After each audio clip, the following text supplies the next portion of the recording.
ए भोले जोगिया हो राम।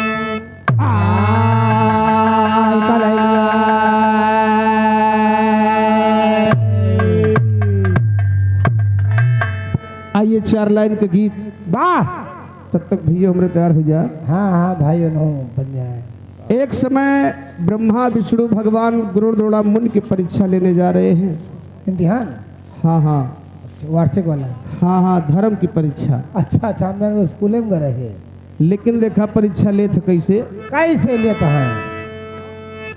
हरे एक दिन द्रोणा एक दिन ब्रह्मा विष्णु भगवान वाह, अरे गईले द्रोणा गुरु के मकान परीक्षा लेने के लिए खड़े भवनवा परीक्षा लेने के लिए खड़े भावना परीक्षा लेने के लिए खड़े, भावना परीक्षा लेने के लिए खड़े। हरे ब्रह्मा विष्णु भेष बनाए। वाह, हरे ब्रह्मा विष्णु भेष बनाए द्वारे पैया आवाज लगाए गुरु द्रोणा हम खियावा भोजनवाना गुरु द्रोणा हम खियावा भोजनवाना गुरु द्रोणा हम खिया, भोजनवाना गुरु द्रोणा हम खिया। ए भैया यार साधु के भेष में गए गुरु द्रोणा मुनि के द्वार पर कह रहे हैं कि महाराज भूख लागबा भोजन करा दा। वाह भाई, गुरु द्रोणाचार्य मुनि ने कहा कि देखा हम तो बहरे के मालिक है घर के मलकिन के हो और बा। हाँ हाँ भाई, अजय पहले घरे पहुंच आई घर में का व्यवस्था बा पता नहीं राशन पानी बा कि हाँ, नहीं तो वहीं बैठा एक बैठी पता लगे कि हाँ घरे रसन नहीं बा। ये है। ए भैया यार ब्रह्मा विष्णु भगवान द्वार पे बैठे थे लेकिन कहना बा अरे ब्रह्मा विष्णु आसन मारी द्रोणा गुरु गईले अंडारी और नारी बोले स्वामी घर मा नाही दानवाना नारी बोले स्वामी घर मा नाही दानवाना नारी बोले स्वामी घर मा दानवाना नारी बोले स्वामी हाँ दानवाना नाही दानवाना नारी बोले स्वामी घर मा नाही नारी बोले स्वामी घर मा नाही दानवाना नारी बोले स्वामी घर मा नाही दानवाना। भैया गुरु द्रोणा मुनि की औरत ने कहा कि तू रोज ने उता लेके बैठा रहा था। हाँ हाँ, घर हूँ पता कर लिया करा घर में राशन पानी बर व्यवस्था दाल चावल नून बा कि नहीं बा। हाँ तो पहले हाँ कह के बैठ गया घर में चुटकी राशन नहीं बा खबा कहाँ से और का।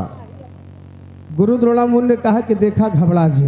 हाँ हाँ, ये काम करा हर द्वारे खड़ा यहाँ मेहमान अब प्यारी सही लीजिए मान जाओ बनिया की दुकान लाओ रसनवाना जाओ बनिया की रसनवाना जाओ बनिया की दुकान जाओ रसनवाना जाओ बनिया की दुकान रसनवाना हो रसनवाना जाओ बनिया की दुकान लाओ रसनवाना जाओ बनिया के दुकान लाओ रसनवाना।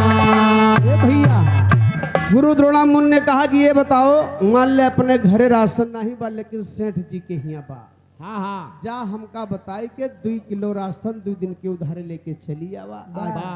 आज इज्जत बचाएला दुआरे पर मेहमान आए हैं। हाँ हाँ, ए भैया गुरु द्रोणा मुनि की औरत अपने पति की बात को मान करके सेठ जी के हिया राशन लावे जाती बा।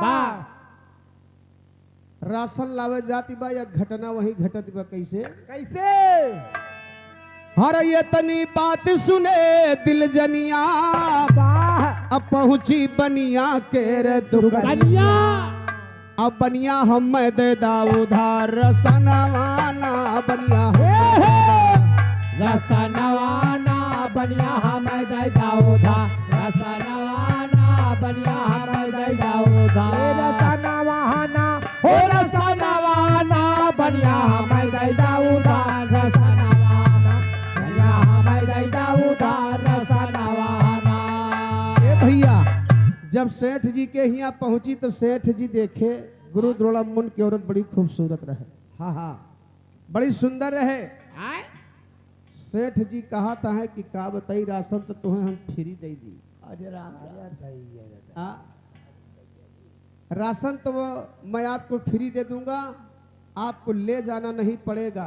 हाँ हाँ हाँ आपके घर तक भेजवा दूंगा, अरे मैं माई हो आप चिंता मत करो।